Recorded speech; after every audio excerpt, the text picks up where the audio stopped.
15 de enero de 1665.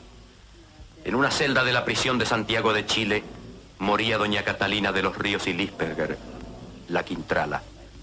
En el umbral de la muerte dictaba su testamento y disponía que se le dijeran 1000 misas en el convento de San Agustín. Por la salvación de mi alma. Dejaba 20.000 pesos a censo para que se le dijeran perpetuamente 160 misas rezadas y 7 cantadas por año.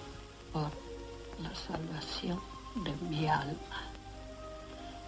Ordenaba que se impusieran a censo 6.000 pesos para que por siempre jamás se atendiera al culto del Señor de la Agonía, Cristo de Mayo.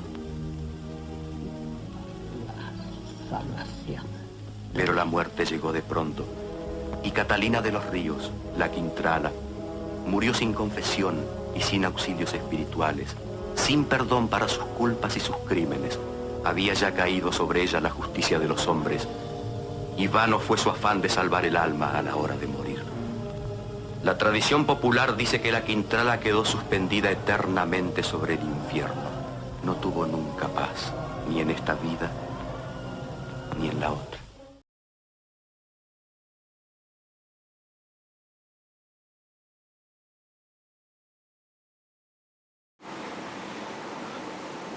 Bueno, ha habido en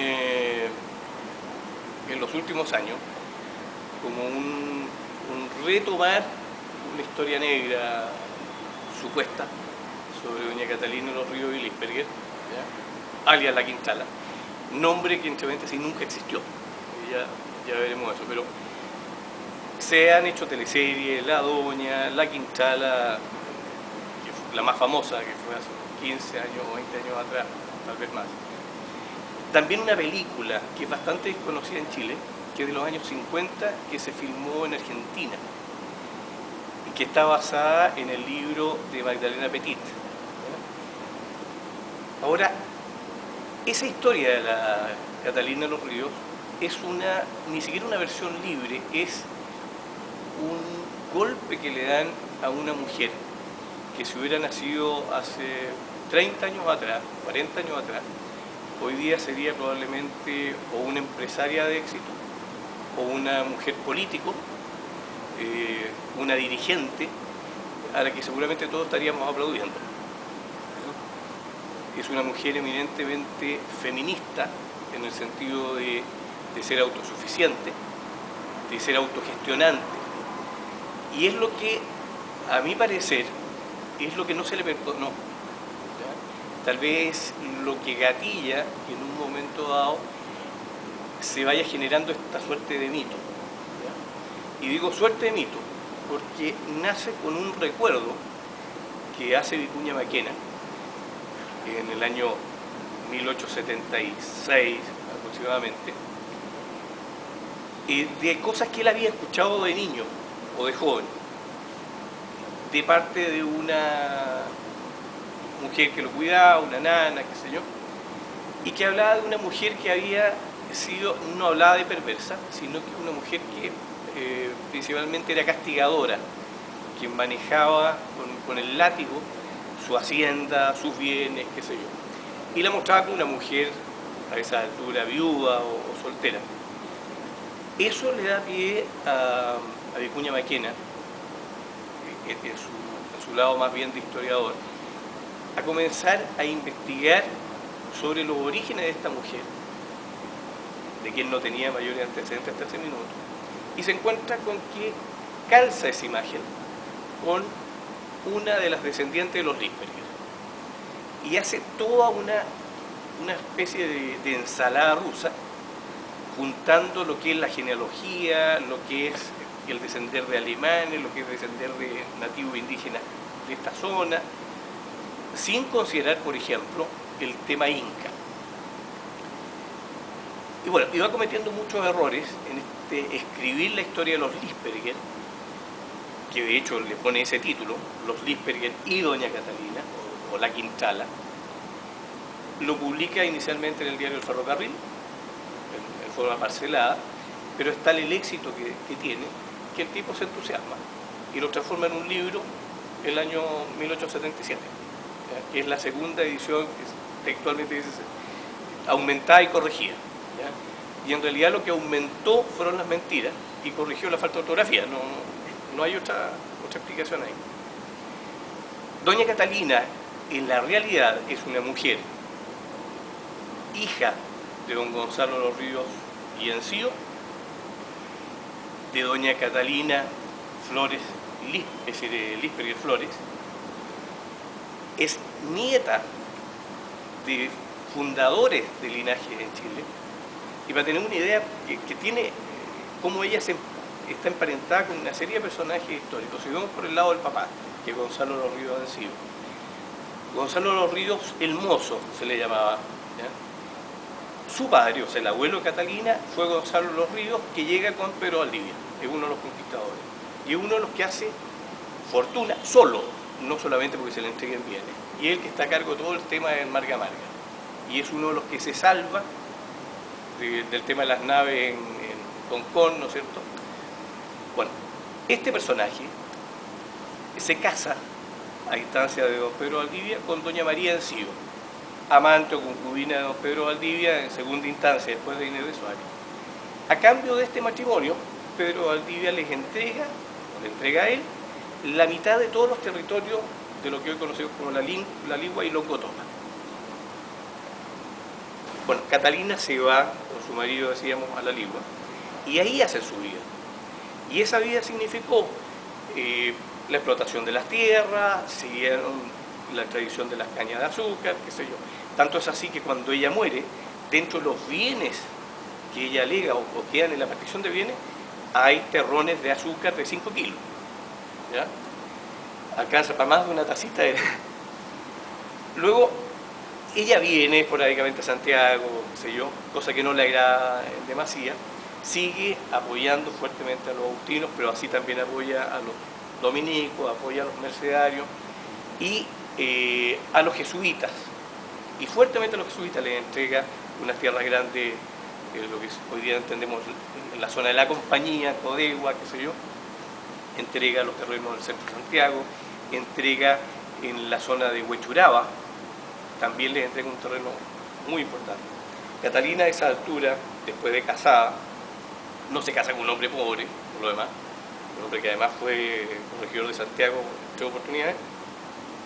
Ella tenía casas en la Pudahual, como se llamaba en aquel entonces, Conchalí, Quilicura, en la Alameda hacia abajo, no hay claridad exactamente el lugar, pero es muy probable que sea justo pasando lo que hoy día conoceríamos como la calle Brasil.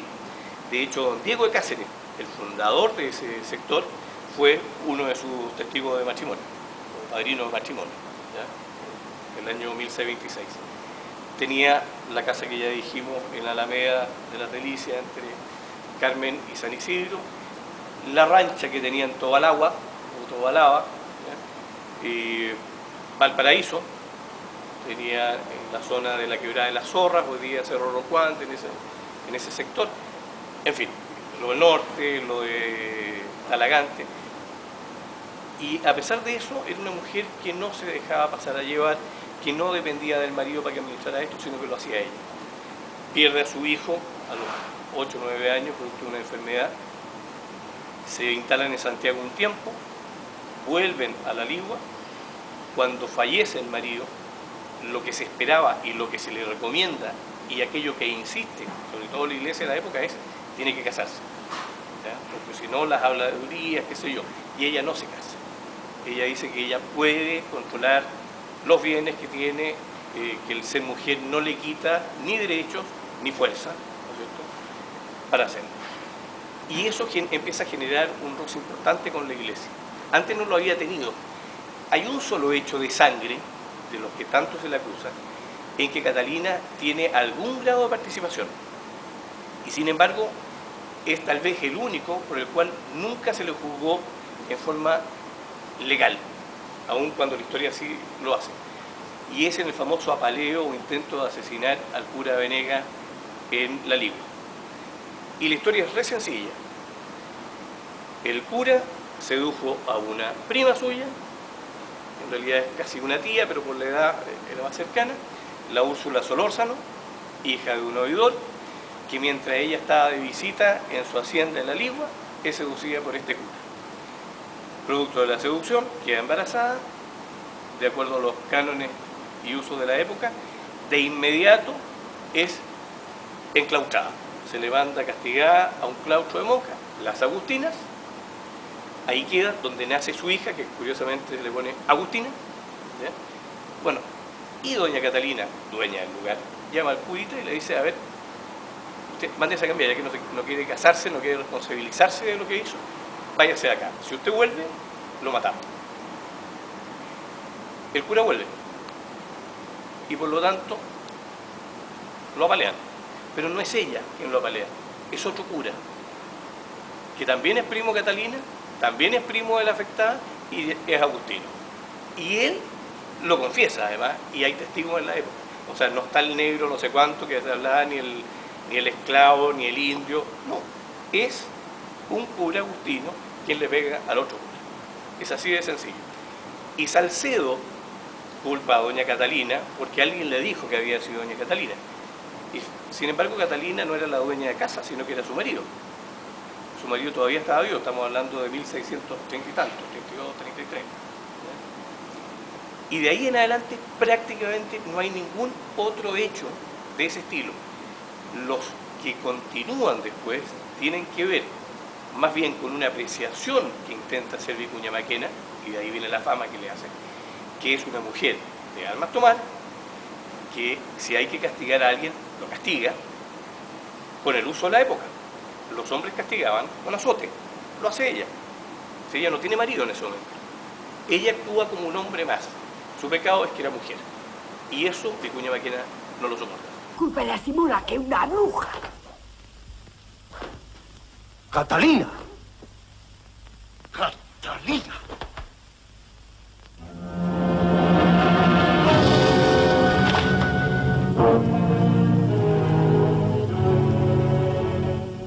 No crea vuesa merced en mi obediencia.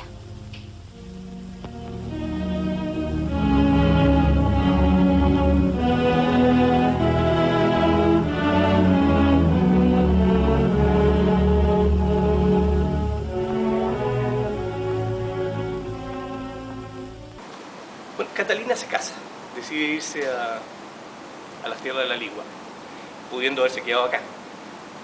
En Santiago tenía muchos lugares donde habitar.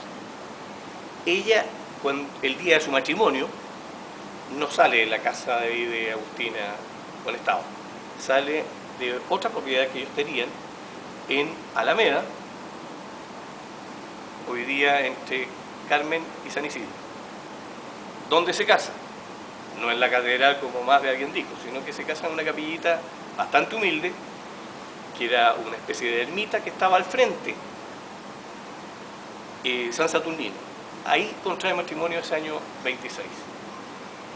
Casi de inmediato de casarse con don Alonso Campofrío, hacen un testamento, ambos, porque se van a estas tierras del norte, muy lejos, qué sé yo, y testan a favor uno del otro, lo que es muy razonable. Ella vuelve eventualmente a Santiago con su marido, a quien recién lo pierde el año 54, 1654, ahí recién en vivo. Entre medio tienen un hijo, al que le pone Gonzalo, en honor a su padre, y aquí, paréntesis, curioso, siempre se habla de que mató a su padre, y amaba a su padre. Cuando habla en los testamentos, los 3 testamentos, ella quiere quedar en la tumba junto con sus padres. ¿Dónde están sus padres? En San Agustín, en la iglesia del centro de San Agustín. Agustín Conestado, frente a la casa que fue de ella. Ahí tenemos algunas de las tantas mentiras, en este caso, directamente de Vicuña Maquena.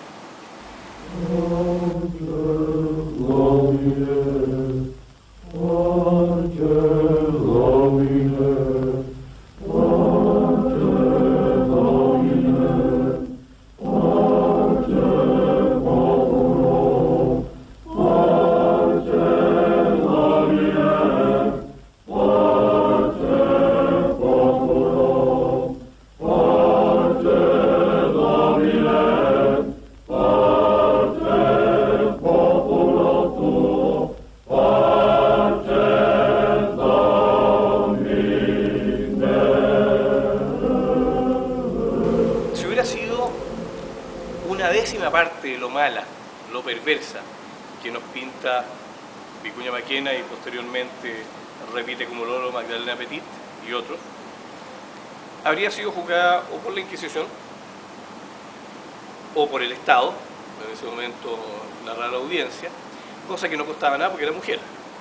Tenía bienes, los bienes no compraban siendo mujer, era fácil quitarle en ese momento todo. Por lo tanto no era una mujer perversa en su época. La perversión se la pusieron como adorno 200 años después, ¿ya? Cuando escribe Vicuña Maquena. Eso como redondeando esa imagen. Luego Catalina fallece en 1665 a los 61 años de edad en su casa del centro de Santiago. Es amortajada con el hábito de San Agustín, que algunos encontrarán que es un exceso, y era la usanza de la época. Normalmente la gente pagaba por ser amortajado con los hábitos de la congregación preferida, ¿ya?, de cada familia. Y ella había estipulado desde siempre que quería ser sepultada en la iglesia de San Agustín, bajo el Cristo de Mayo, en la tumba de sus padres. ¿Por qué no hay ninguna inscripción? ¿Por qué no hay identificación? Porque al menos hasta finales de 1800, es decir, hasta finales de 1700, estaba estrictamente prohibido que sobresaliera cualquier nombre, incluso que se identificaran las personas que estaban sepultadas en las iglesias. Y eso era por ley. La costumbre de colocar anotaciones parte cuando Chile se independiza, antes no existía. Y para cerrar definitivamente las curiosidades de la historia, ella se casa en la ermita o la capilla de San Saturnino, que estaba donde hoy día está la Plaza Vicuña Maquena.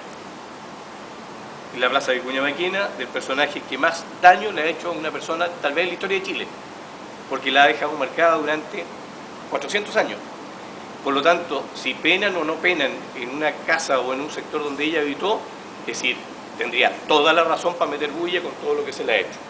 Vicuña Maquena, en ese mismo lugar, inició la revuelta o el motín de Urriola en 1852, cuando él era anarquista, ¿ya?, que le costó la vida al comandante del regimiento que estaba ahí. Antes de este regimiento estaba la casa de recogidas, que era una especie de cárcel para las mujeres de mal vivir, donde mujer que quedaba embarazada quedaba encerrada. Vicuña Maquena dejó embarazada a una mujer, tuvo 2 hijos con esa mujer, ella terminó encerrada, y esos hijos criados por una nana de los abuelos de Vicuña Maquena. Por lo tanto, ese sector donde está la plaza de Vicuña Maquena, de alguna forma muestra lo más negro de la historia. Y tiene la historia de Vicuña Maquena con su nombre.